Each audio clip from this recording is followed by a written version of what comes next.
Hello students, welcome back to the channel biology with Poonam Lukhnadia. I hope आप सब लोग बहुत अच्छे से पढ़ाई कर रहे होंगे। आज इस वीडियो में हम पोलरीमीटर, सर्कुलर डाइकोटोमिक स्पेक्ट्रोस्कोपी के बारे में पढ़ेंगे। ठीक है, तो चलिए देखते हैं कि कौन कौन से मॉलिक्यूल्स का हम इन दोनों टेक्निक्स के थ्रू एनालिसिस कर सकते हैं। तो चलिए स्टार्ट करते हैं।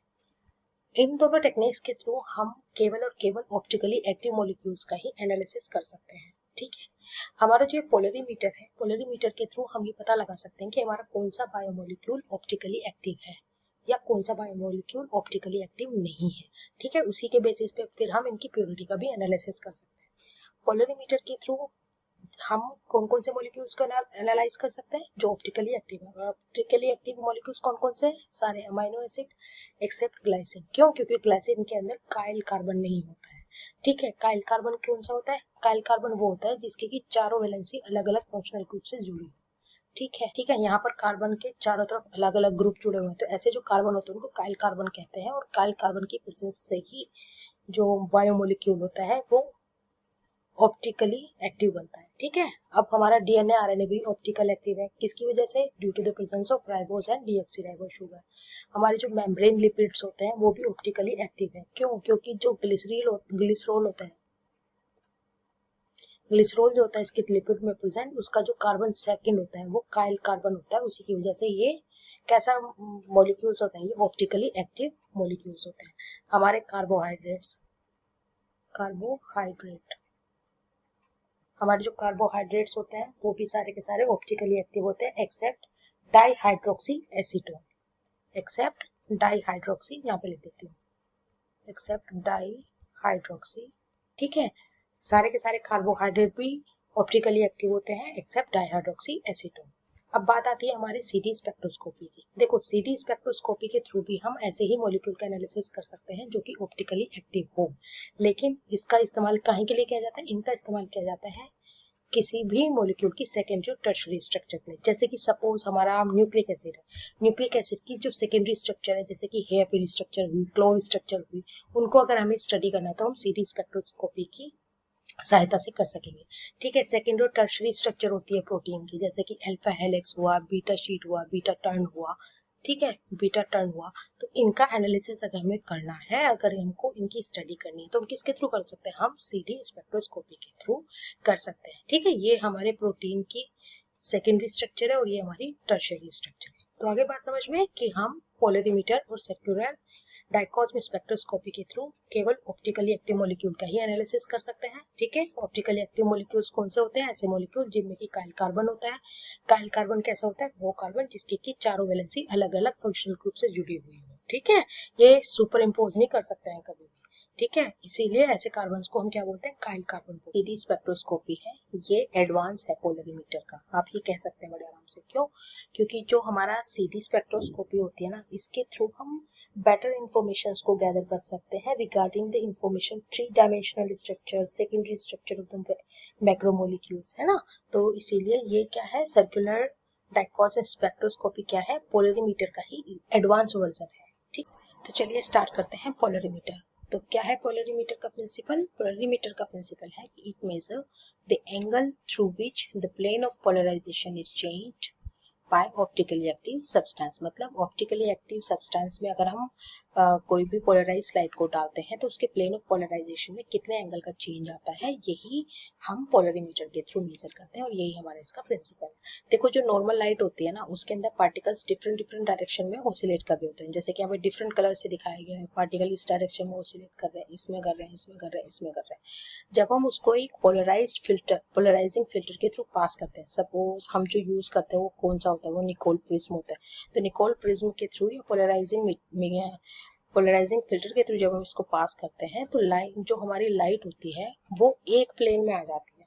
ठीक है, तो उसके जो पार्टिकल्स होते हैं वो एक प्लेन में ऑसिलेट करना शुरू कर देते हैं। तो ऐसी लाइट को हम क्या बोलते हैं? पोलराइज्ड लाइट बोलते हैं। ठीक है, वो वर्टिकल भी हो सकती है, वो हॉरिजॉन्टल भी हो सकती है पोलराइज्ड लाइट। ठीक है, तो इसमें हम क्या करते हैं कि जो हमारी प्लेन ऑफ पोलराइज्ड लाइट है, सपोज ये हमारी लाइट है। ठीक है, ये इसका प्लेन ऑफ पोलराइजेशन ऐसे है। ठीक है, ये हमारी लाइट है, इसको हमने सैंपल के थ्रू पास किया। ये हमारा ऑप्टिकली एक्टिव सब्सटेंस है, कोई भी इसके अंदर भरा हुआ ऑप्टिकली एक्टिव सब्सटेंस है। तो जब ये पोलराइज लाइट इससे पास करेगी और ये ऑप्टिकली एक्टिव कंपाउंड होगा तो ये जो है ना इसके पोलराइज लाइट के एंगल में जो है चेंज आ जाएगा। ठीक है, अगर वो चेंज क्लॉकवाइज डायरेक्शन में होता है तो उसको डेक्स्ट्रो रोटेटरी कहते हैं, इसको पॉजिटिव साइन देते हैं। ठीक है, अगर वो एंटी क्लॉकवाइज डायरेक्शन में होता है उसको लेवर रोटेटरी बोलते हैं, है ना, और उसको माइनस से डिनोट करते हैं, जैसे कि हमारे अमाइनो एसिड्स में आप पढ़ सकते हैं। ठीक है, तो ये डिपेंड करता है कि डेल डी फॉर्म है, एल फॉर्म है, पॉजिटिव है, नेगेटिव है, कि यहाँ पे जो प्लेन ऑफ पोलराइज लाइट हमने डाली है वो एंगल क्लॉकवाइज डायरेक्शन में चेंज हुआ कि एंटी क्लॉकवाइज डायरेक्शन में चेंज। ठीक है, तो अगर हम जिस सैंपल के थ्रू इसको पास कर रहे हैं पोलराइज लाइट को, वहां पर एंगल का चेंज हो जाता है, प्लेन ऑफ पोलराइजेशन के एंगल का अगर चेंज हो जाता है तो समझो कि ऑप्टिकली एक्टिव है, अगर नहीं होता ये ऑप्टिकली एक्टिव नहीं है। और वो ऑप्टिकली एक्टिव कब होगा? जब उसके अंदर काइल कार्बन होगा। कैसा कार्बन होगा? काइल कार्बन होगा, जिसकी चारों वैलेंसी अलग अलग फंक्शनल ग्रुप से सेटिस्फाई होगी। तो आगे बात समझ में पोलरिमीटर के बारे में। अब पोलरिमीटर से थोड़ा सा एडवांस होता है हमारा स्पेक्ट्रोस्कोपी, जिसके थ्रू की हम ऑप्टिकली एक्टिव मॉलिक्यूल्स का ही एनालिसिस कर सकते हैं। इसके अंदर क्या है, ये थोड़ा वो दो पोलराइज्ड लाइट लेते हैं। ठीक है, क्या है प्रिंसिपल की two polarized electromagnetic waves of same wavelength. दो पोलराइज्ड लाइट ली है हमने, यहाँ पे दो पोलराइज्ड लाइट होती है इसके अंदर, लेकिन दोनों की वेवलेंथ क्या होती है? वो सेम होती है। जैसा कि आप अंदाजा लगा सकते हैं, यहाँ पे इसका यहाँ पे और ये ठीक है ना, ये दोनों की जो वेवलेंथ है, दोनों की वेवलेंथ सेम है। ठीक है, polarized in two perpendicular plane. ठीक है, अब ये दोनों एक दूसरे के परपेंडिकुलर है। सीडी स्पेक्ट्रोस्कोपी में हम दो पोलराइज्ड इलेक्ट्रोमैग्नेटिक वेव्स लेते हैं जिनकी की वेवलेंथ सेम होती है। ठीक है, और दोनों एक दूसरे के परपेंडिकुलर प्लेन में होती है। ठीक है, परपेंडिकुलर यानी कि 90 डिग्री के एंगल पे होती है। ठीक है, और जो दोनों फेजेस होते हैं वो 1/4 का डिफरेंस होता है इनके अंदर। देखो, एक वेव यहाँ से शुरू हो रही है, एक 1/4 से शुरू हो रही है। ठीक है, तो जब वे जो हमारी electromagnetic waves, two polarize electromagnetic waves इस तरीके से होती हैं, तो वो जब घूमती हैं तो वो एक सर्कल बनाती है। ठीक है, वो इस तरीके से सर्कुलर होती है। जब इस दो पोलराइज्ड इलेक्ट्रोमैग्नेटिक वेव्स को हम किसी भी सेकेंडरी स्ट्रक्चर के थ्रू पास करते हैं, इसके थ्रू सेकेंडरी स्ट्रक्चर के थ्रू पास करते हैं, तो यहाँ पर उसके पोलराइज एंगल में चेंज आ जाता है। जैसे कि ये तो हमारा सर्कुलर है, ऐसे ये तो हमारा सर्कुलर है, यहाँ पर क्या हुआ, अब एंगल में चेंज हो जाने की वजह से अब ये कैसा हो गया? इलिप्टिकल हो गया। ठीक है, तो ये जो एंगल ऑफ इलिप्टिसिटी होता है, ये जो एंगल ऑफ इलिप्टिकल एंगल जो है, ठीक है ना, ये जो इसके अंदर जो इलेक्ट्रिसिटी में चेंज आया है, यही हम मेजर कर हमारी सेकेंडरी और टर्शरी स्ट्रक्चर का पता लगाते हैं। ठीक है, आगे बात समझ में।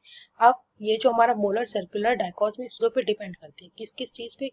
एक तो वेवलेंथ, ठीक है, सर्कुलाइजिंग लाइट की जो वेवलेंथ है उसके ऊपर डिपेंड करती है। ठीक है, एब्जॉर्बिंग मॉलिक्यूल कन्फॉर्मेशन, उनकी कंसंट्रेशन पे, टेम्परेचर, कुछ चीजों के ऊपर सर्कुलर डायकॉस्म का वो डिपेंड करता है। ठीक है, इसके थ्रू ही हम हमारे सेकेंडरी स्ट्रक्चर्स को, न्यूक्लिक एसिड की और प्रोटीन की सेकेंडरी स्ट्रक्चर को पता लगा सकते हैं। तो आई होप अभी तक हमने सीडी स्पेक्ट्रोस्कोपी और पोलरिमीटर के बारे में जो भी पढ़ा वो आपको समझ में आ गया होगा। अब हम चलते हैं उस पॉइंट पे जहाँ पे कि हमारे क्वेश्चन एग्जाम के लिए बन सकते हैं। एग्जाम में ना इलिप्टिसिटी वैल्यू के बारे में पूछा जा सकता है। ठीक है, तो यहाँ पर ये जो ग्राफ है ये बहुत ज्यादा इंपॉर्टेंट है, इसको बिल्कुल अच्छे तरीके से याद कर लेना। जैसे कि यहाँ पे ऑरेंज है, ऑरेंज में अल्फा हेलिक्स है, तो अल्फा हेलिक्स कैसे शो करता है? देखो, जैसे ये हमारा ग्राफ है, इसकी यहाँ पे ये CD वैल्यू है।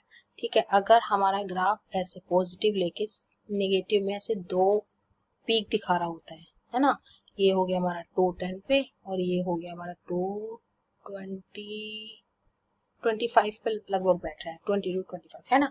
जब इस तरीके का ग्राफ होता है तो वो हमारा अल्फा हेलिक्स स्ट्रक्चर को शो करता है। ठीक है, अब अगर मान लो हमारा ग्राफ ऐसे है, ठीक है, जो कि ये हमारी CD वैल्यू होगी, ये पॉजिटिव से ऐसे सीधा एक नीचे को नेगेटिव में ऐसे दे रहा है। ठीक है, इस तरीके की स्ट्रक्चर दे रहा है, तो ये हमारा बीटा शीट का ग्राफ होता है। ठीक है, अब अगर हमारा ग्राफ नेगेटिव से शुरू हो, कैसे? ऐसे, ये इस तरीके से। ठीक है, जब नेगेटिव से शुरू होता है तो ये हमारा रैंडम कॉइलिंग को शो करता है। ठीक है, ये 3 ग्राफ हैं जो कि इम्पोर्टेंट है एग्जाम के पॉइंट ऑफ व्यू से आप लोगों के। ठीक है, तो इसको बिल्कुल अच्छे तरीके से आप लोग लर्न कर लीजिएगा। ठीक है, तो आई होप आज के स्टडी किया है और CD स्पेक्ट्रोस्कोपी को स्टडी किया है और कुछ ग्राफ को पढ़ा है, वो आपको अच्छे तरीके से समझ में आ गया होगा। नहीं समझ में आया तो आप मुझे कमेंट बॉक्स में अपना क्वेश्चन लिख सकते हैं। ठीक है, thank you for watching, keep smiling, best of luck for your exams, take care, bye.